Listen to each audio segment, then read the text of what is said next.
Today, let's talk about the T3 Singlepass 1-inch curling iron. Is the T3 Singlepass curling iron worth the extra investment?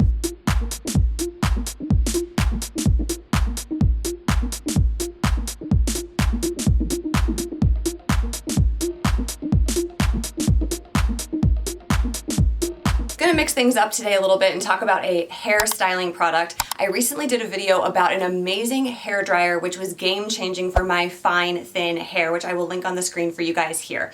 So I wanted to show you guys how this guy works and talk about why it's so special while I'm using it.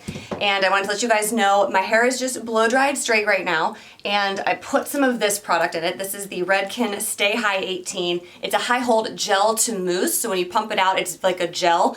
But as you rub it together in your hands, it kind of turned into that white foamy texture that we mostly associate with mousse. And I'm going to be going in with L'Oreal Elnet hairspray. And then my finishing spray today is going to be the Living Proof Full Dry Volume Blast, which kind of texturizes and volumizes my style when I'm completely finished. So I will link those products for you down below, but wanted to let you know what I was using as we go in.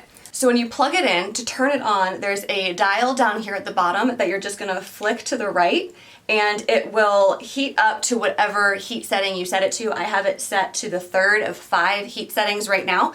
And then I'm going to set this down, and I really like this feature here, which I'll show you guys a close-up, but there's a safe tip here and a balancer, I don't know if that's really what they call it, a balancer there on the bottom, which I have been enjoying a lot more than the usual sort of kickstand that you get on standard curling irons. So I'm going to go in and talk to you guys about this while I'm curling my hair, so just putting half of it up, and I go in with a little bit of the hairspray before I even start curling because, again, my hair is so fine that it needs a little bit of help to hold a curl regardless of what iron I'm using. Okay, so it heats up pretty quickly for us.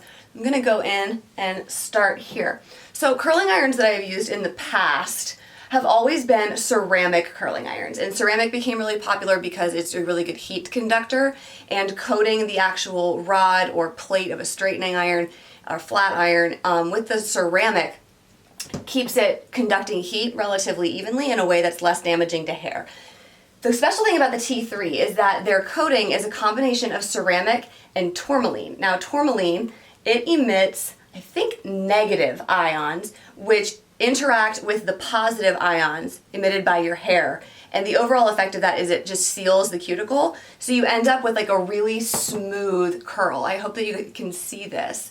Just looking at these up close, you can see they are just really nice, very clean, frizz-free curls. Again, I'm using the 1-inch because my hair is so fine and thin, but just to get that nice clean curl, you can definitely tell that those ions from the tourmaline are going to work to seal that cuticle and leave you with that. Okay, so moving on to the next cool feature about this and what makes it the single pass curling iron.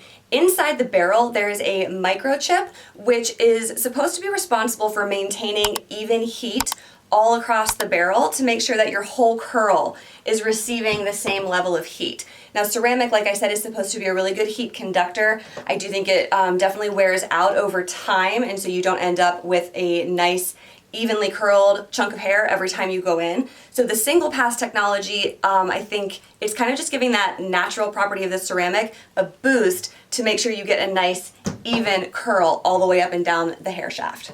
The other thing that I find really important about the evenness of heat and making sure that you have a nice frizz-free curl from the start is how long your curls are going to last. With a curling iron that isn't going to give you the even heat so you get that nice solid curl from top to bottom on the hair shaft, your curls are going to fall out a lot sooner, and for somebody like me with the fine thin hair that kind of struggles to hold a style anyway, I definitely appreciate that added boost from the technology. Another detail that I think is definitely worth pointing out is that it heats up and it stays hot.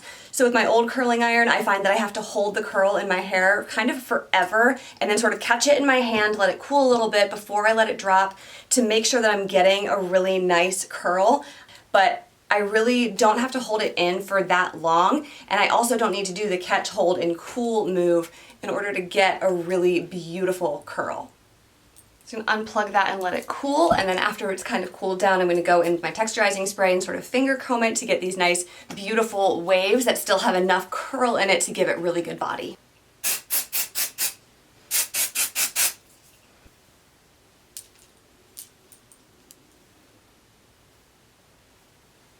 So guys, ultimate question.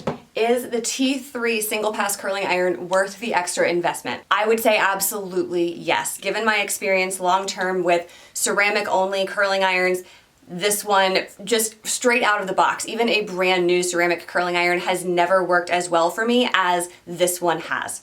So that is my ultimate conclusion. I will link this particular iron in the description box below for you guys if you want to go and check it out. Thank you so much for watching. I appreciate your viewership, as you know, and I will see you guys in my next video. Bye.